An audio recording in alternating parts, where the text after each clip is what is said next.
And last week we had breakout groups again. And today I want to continue with what I spoke before the breakout rooms. 2 weeks in a row I spoke about reframing perception, and today again, reframing perception, third sequel on that, and how that can help us to reconnect with what Carl Gustav Jung calls the unforgettable wisdom at the core of the psyche. On the one hand, and on the other hand, it can also help us to really see clearly dukkha, anicca, anatta, suffering, impermanence, and emptiness are not self. These three liberating core insights, which support the mind for letting go. And as we, are reflecting on often that humanity is part of the sensing and organizing system of the earth body. And, the human body or the human being is a somatic receptor site for the planet's self-organizing intelligence. And that's what we are trying, to get in touch with more fully, with our bodies, with this way of looking, that our bodies truly are capable, of receiving information from the vaster body of the earth. And how we can, support ourselves to attune to that information. And the word information is very interesting in that context, that it comes into the formation of the body. It's quite amazing. And in that context, how do we become cosmological beings again, seeing ourselves as part of this vast body in a vast universe, rather than, completely contracting onto consuming and what we don't have and what we need more of, and being completely obsessed by that. Because so much, our whole culture is so much all about this. And how can we loosen that up, expanding it?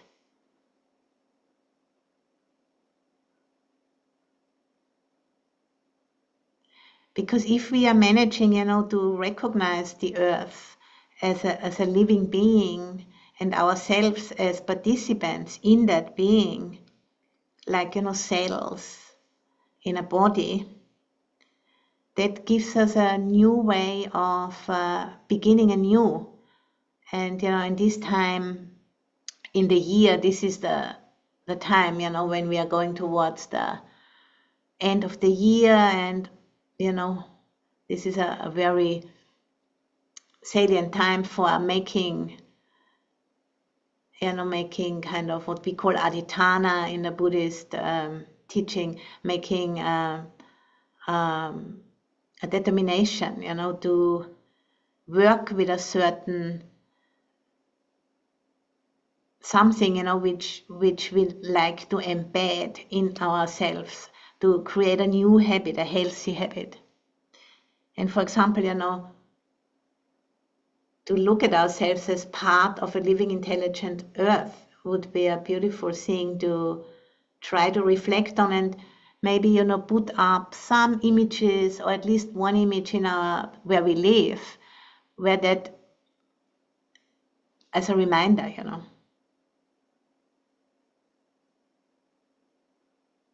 And, as a reminder that our nervous systems are actually an organ of the planet we have grown out of. And this is where, many of us who come to these gatherings, I think we can, sense it, we can feel it in our bodies, sense it in our bones, that there's some what's the word, like an update is happening, and we sensing it as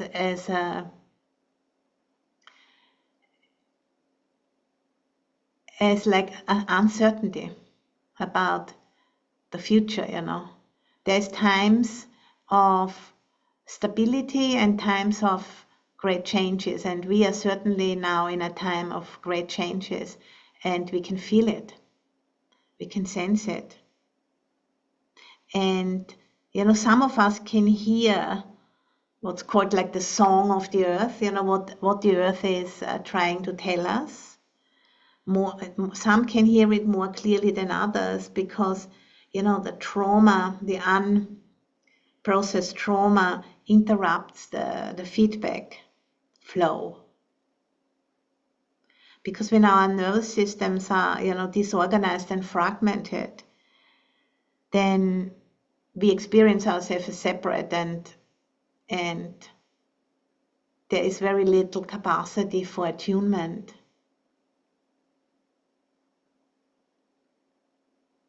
And then in that way, we feel we need to get something, we need to extract, we need to dominate and control. And that's exactly, the cultural paradigm within which we have been, conditioned for a long time, and which now has started to show a lot of cracks, more and more cracks, which is actually, on its way of unraveling.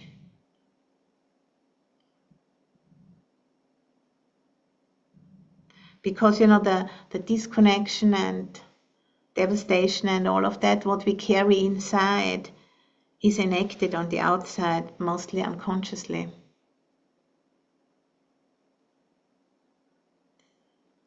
We can also see that like at the holidays, where people can go, completely swallowed with a very lovely kind of sentiment, gets completely swallowed up by making money and making profits. And then, many of you are not really falling for that. And, you have already sufficiently,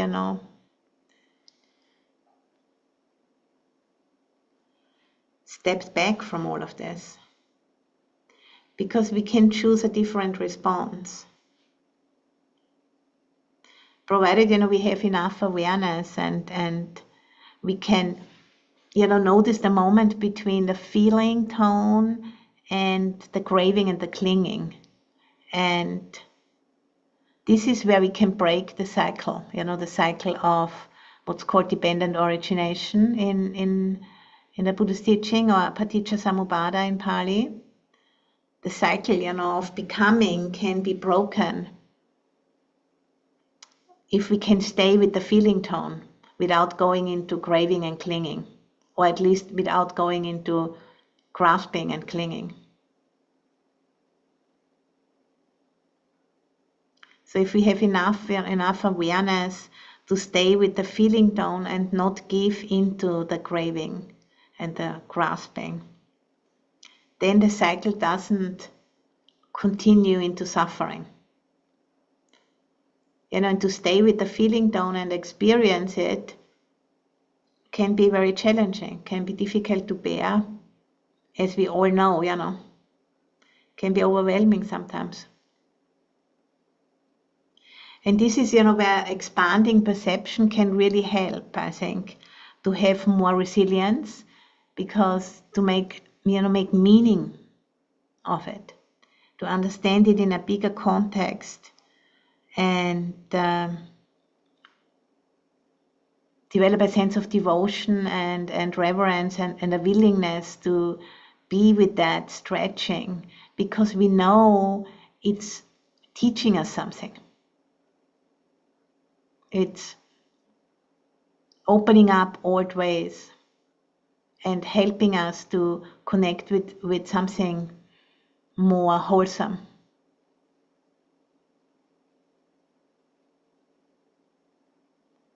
So it's a breaking out of a narrow way of looking through expanding perception. And I have just, found in a talk of Ajahn Punadhammo two interesting examples about, perception, to give us like some tangible examples. For example, in many ancient languages, for example, Greek, Latin, Pali, and Sanskrit, there is no separate word for the color blue. In Pali, nila can mean blue or black. And the question is, did the ancients perceive the color blue, or was it learned by human perception later? Because they didn't have a word for it. So that's interesting, because it's not just one language, it's several languages. And another example would be, anthropologists used color wheels with different shades of green, about 20 different shades of green. And when they were testing in different cultures, when they were testing with people coming from the West, people from the West could mainly see about 5 different shades of green. Whereas if they were testing with hunter-gatherers who live in the forest, they could distinguish about 15 or more shades of green. Simply because they depend for their livelihood on finding plant food in the forest. So they have developed much more breadth of shades. And the same also, with snow for Inuit who live, in the Arctic. They have like many, many more words for different qualities of snow, because it's such an important feature in their lives. So, if we know about that, then we know this is a perceptual difference which is learned, through conditioning. It's not a psychological difference, but a perceptual difference which is learned. And then, we also know, of course, there are animals, who can hear sounds we can't hear, or can see in a very different way than we do. So perception is fluid.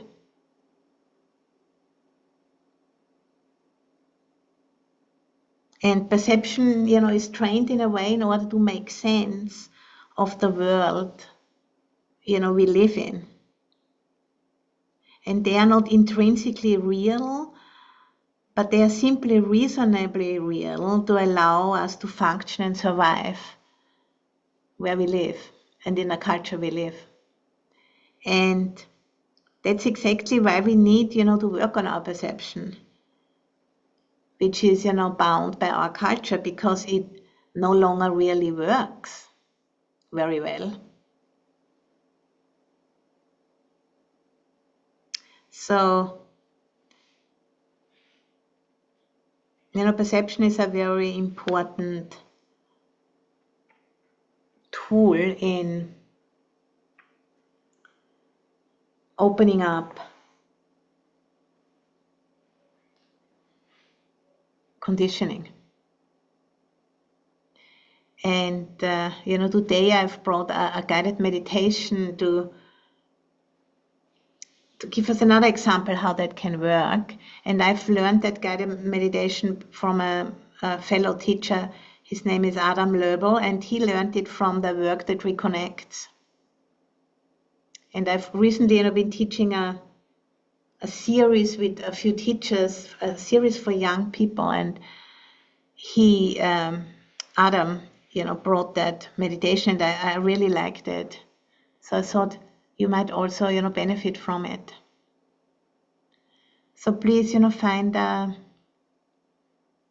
comfortable posture.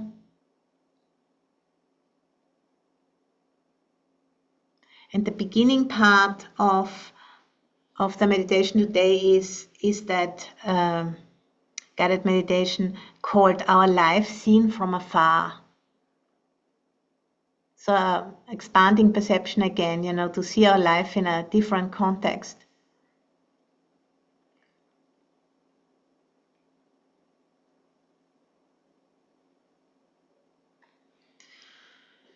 So just, sensing the body sitting and breathing in and breathing out.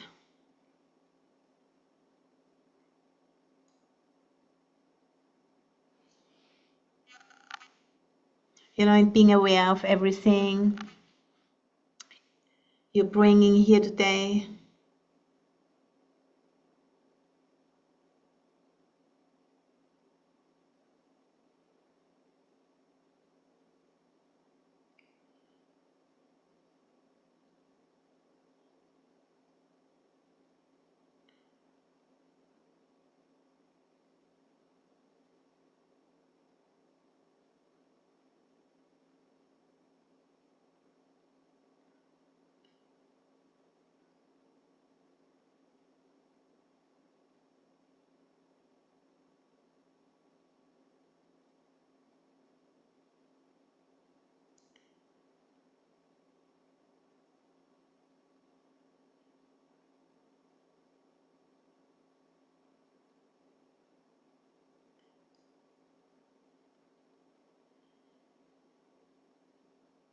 And we take a little cosmic journey together today.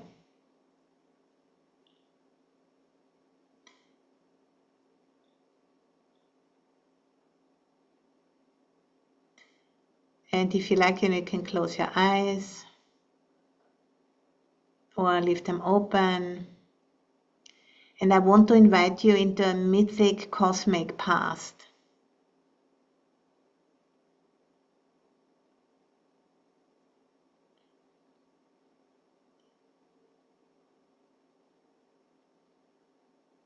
All of us together are now going to dissolve from where we are right now,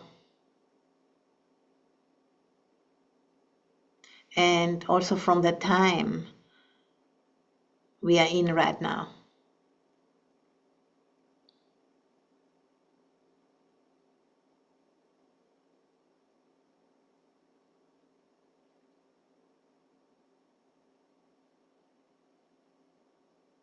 And we are going to slowly drift back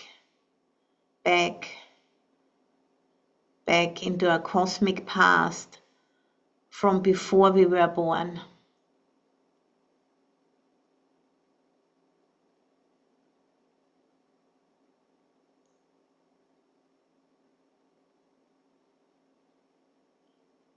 Before you took birth in this world, in this life, in this body.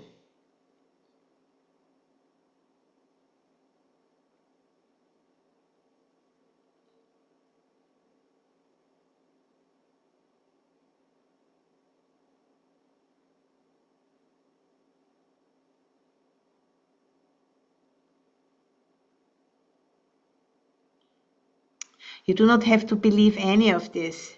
It's just a skillful means, an upaya, a different way of looking than usual.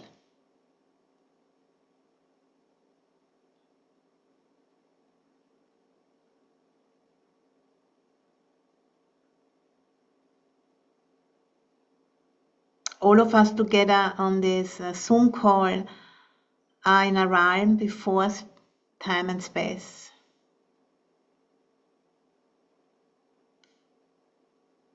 Before body and history, a realm of pure compassion, formless and vast.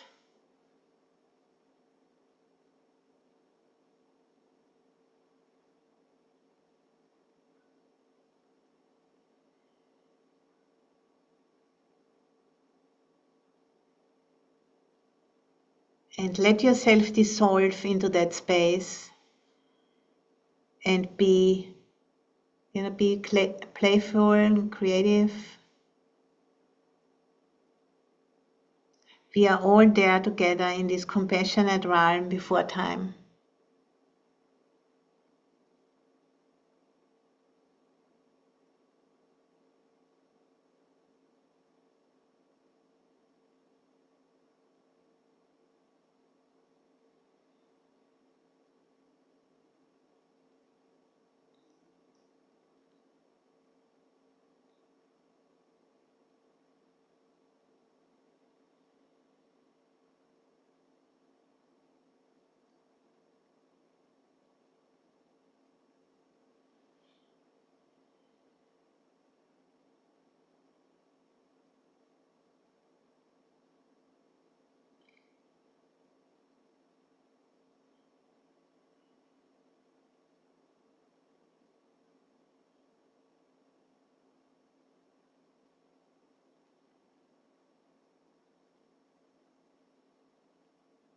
And from here we all gaze down to planet Earth.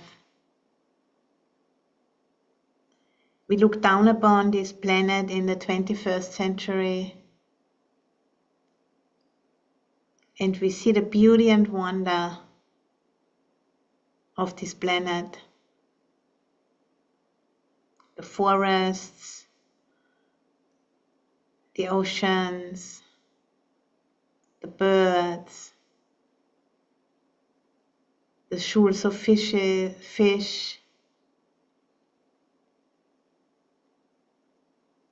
the coral reefs. We see the high mountains and the deep canyons and all the wonders of the biosphere.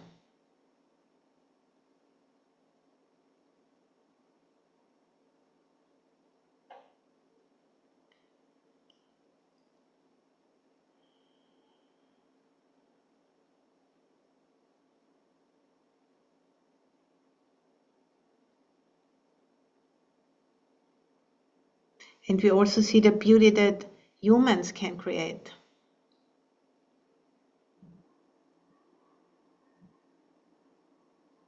The cathedrals and the temples,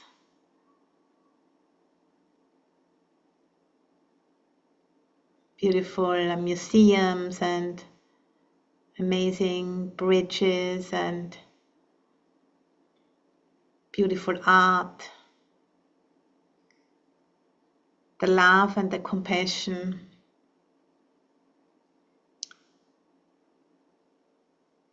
the support, the community.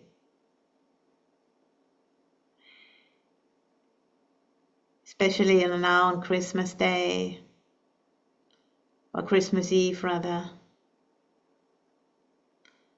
Many Christmas trees in many parts of the world. And we also see the pain.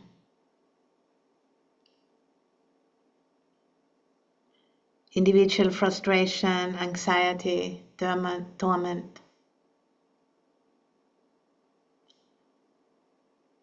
People living on the street, wars. We see people from a very young age struggling through their whole lives. We see the pain of sickness, aging and death. And our heart starts to glow, starts to radiate with metta and compassion, loving kindness and compassion. So much beauty and so much pain.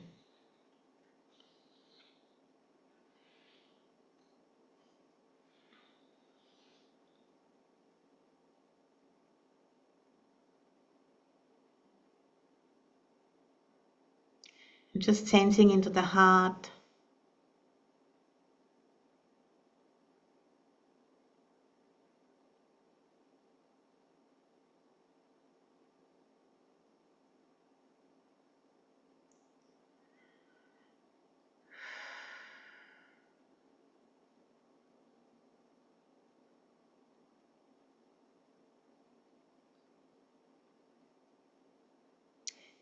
And you also see the collective suffering, unjust policies, tyrannical political forms, domination, patriarchy, racism. Some people with huge amounts of wealth and some with almost nothing. And your heart radiates even more in this cosmic space before time.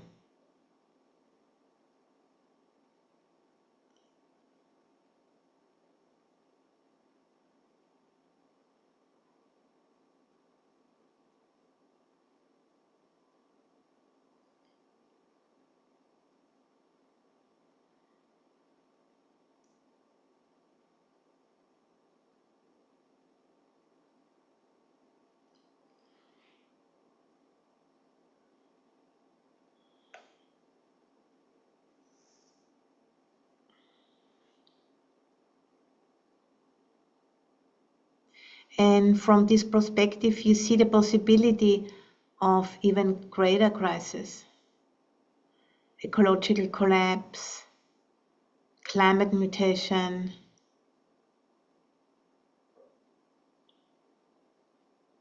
mass migrations, warfare, and your heart radiates with even more intensity. And something in you and in all of us determines to be reborn into this earth, to be of benefit, to do whatever you can to help in this beautiful and damaged planet.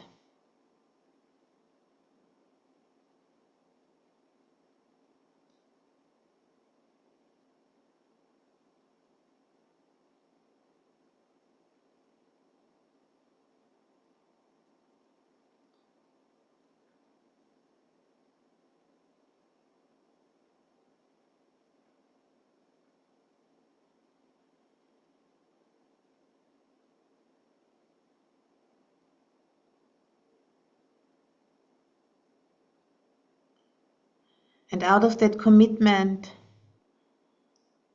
that true and genuine aspiration, you actually take the form of your body in utero.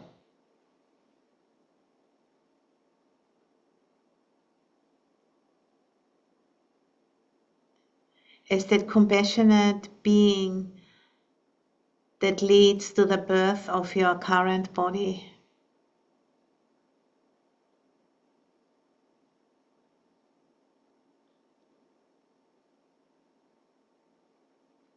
That came into this world out of that commitment, that love, that compassionate aspiration.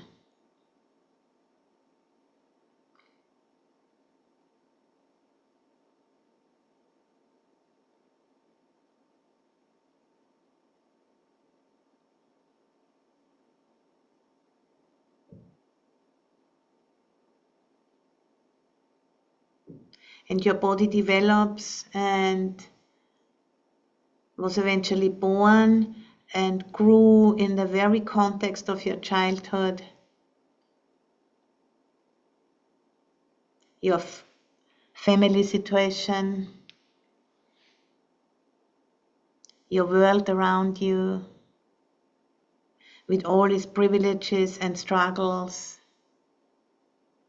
balances and imbalances, failures and strength of your world around you. And that is actually a necessary, perfect set of conditions for you to become this compassionate being.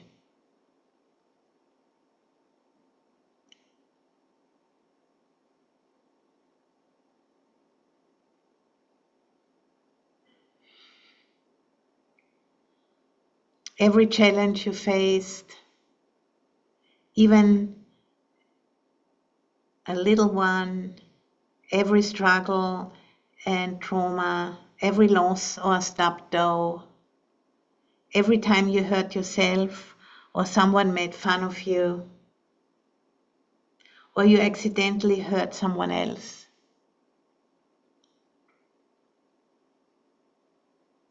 All parts of this journey. They're all parts of this journey. Step by step by step.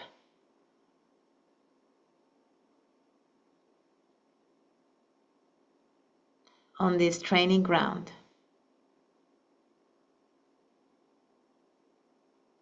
A deepening for you to evolve into someone who can help.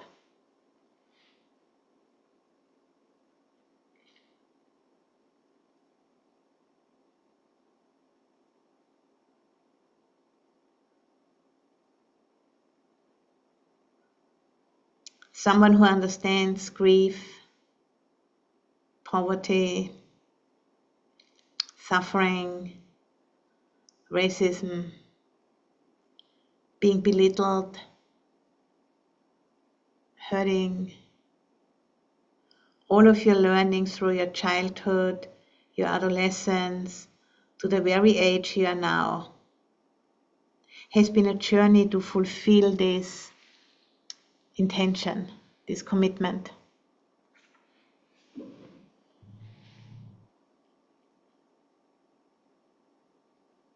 And would you not have lived and suffered in the way you have, you would not be able to help.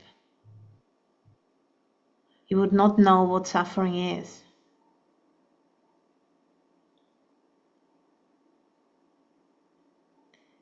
And also all of your moments of beauty, joy and pleasure and of appreciation have helped you to fulfill this commitment.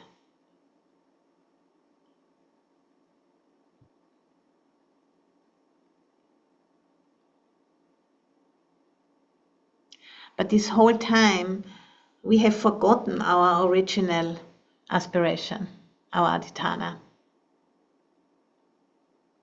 From the moment we were born, there has been so much going on, and that commitment was buried like a jewel in a heap of garbage.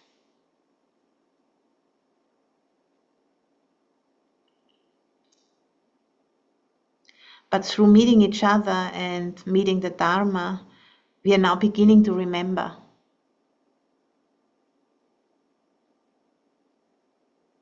Up to this very instant, it has been dawning on us slowly, this radiant heart.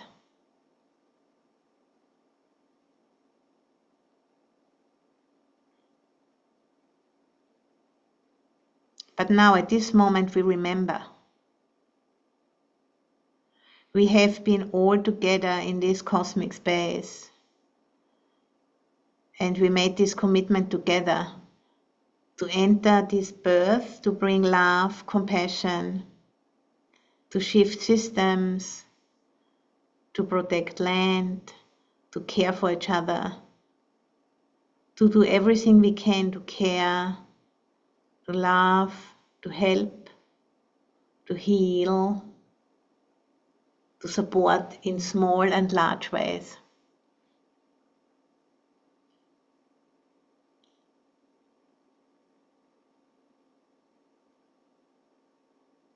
We remember right now. You remember right now who you are.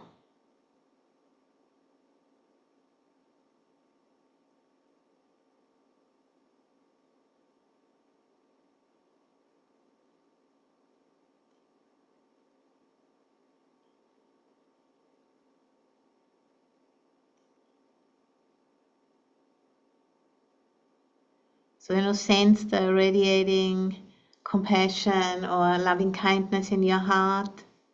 And if it helps, you can put a hand on your heart area. And, with the in-breath, tasting the loving kindness, compassion. And with the out-breath, allowing it to radiate out through your body and maybe even beyond.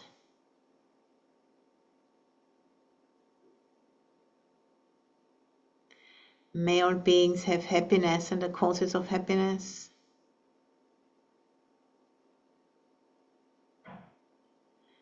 Or may all beings be free from harm and the intention to harm.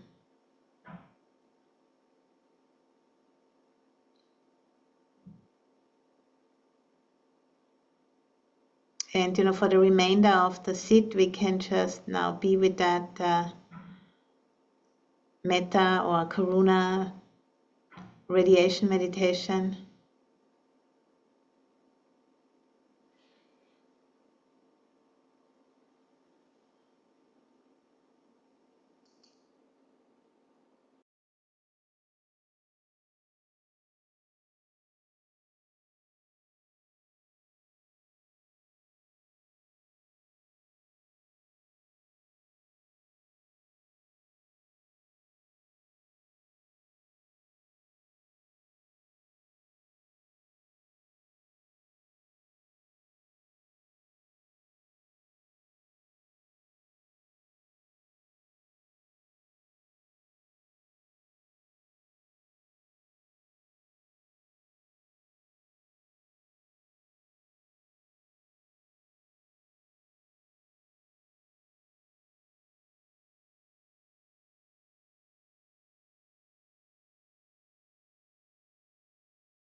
and sensing into the quality of the heart, the energy, which is radiating in all directions, above and below, sitting in an orb of metta, of karuna.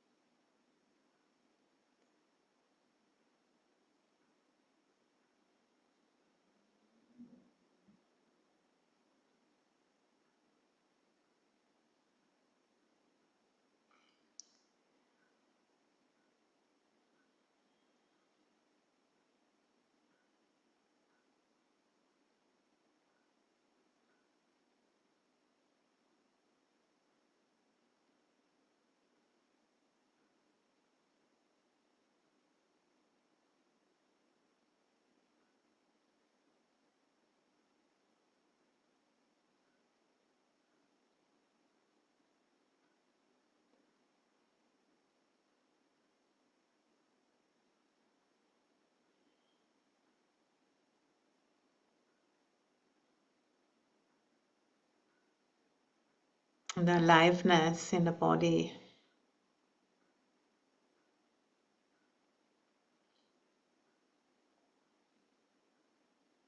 serving the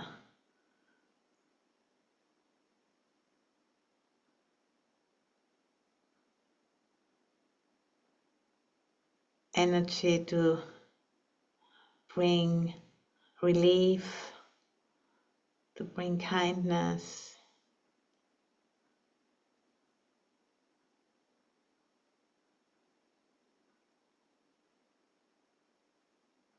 forgiveness,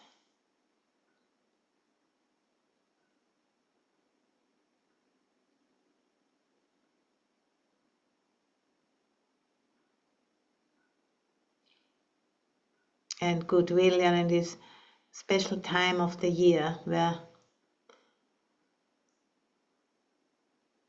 there's a lot of talking about these qualities and also practicing it. Gift giving, generosity, celebrating, gathering,